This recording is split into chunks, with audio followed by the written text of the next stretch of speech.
en guerre. En guerre sanitaire, certes. Nous ne luttons ni contre une armée, ni contre une autre nation. Mais l'ennemi est là, invisible, insaisissable, qui progresse. Et cela requiert notre mobilisation générale. Nous sommes en guerre. Toute l'action du gouvernement et du Parlement doit être désormais tournée vers le combat contre l'ennemi. Quand tu regardes le monde maintenant, le monde est secoué. Le monde est en train de vivre la Troisième Guerre mondiale. Le président, il avait dit que nous sommes en guerre contre un ennemi qui est... Et quand il y a l'ennemi, vous savez, mieux vaut qu'on vous parle que l'ennemi est visible.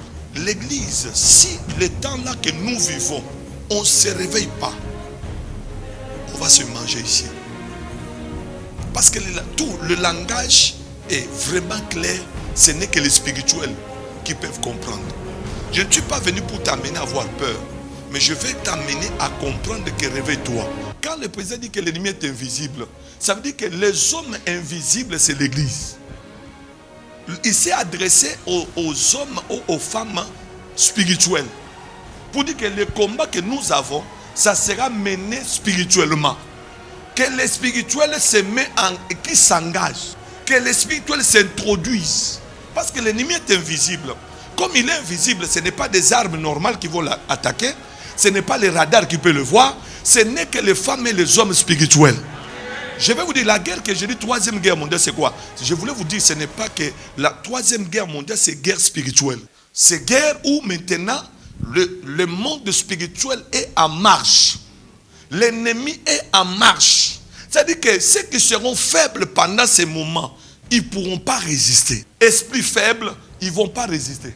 Nous sommes entrés dans la troisième phase où ça demande les nerfs solides, où ça demande l'impact spirituel, où ça demande que si tu y es toujours, tu te comportes comme début de l'année 2020, tu es en retard. C'est parce que les choses ne seront plus comme avant. Je suis venu vous dire comme un prophète, les choses ne seront plus comme avant.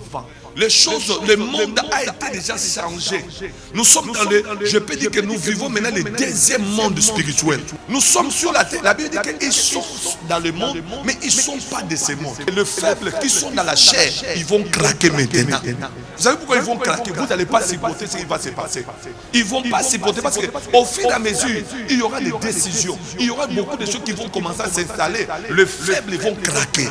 Les faibles spirituellement, ils ne vont pas supporter. Ils vont se voir que c'est mieux de mourir que de vivre. Oh, c'est le moment maintenant que ceux qui ont le Saint-Esprit commencent à parler en langue, commencent à invoquer le nom de Jésus, qui commencent à dire que c'est notre temps. Et les faibles qui sont dans la chair, ils vont craquer maintenant. Vous savez pourquoi ils vont craquer? Vous n'allez pas supporter ce qui va se passer.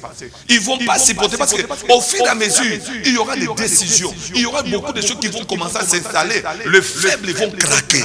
Les faibles spirituellement, ils ne vont pas supporter. Ils vont se voir que c'est mieux de mourir que de vivre. Qu'il fallait retrouver, à partir de vendredi, le confinement qui a stoppé le virus.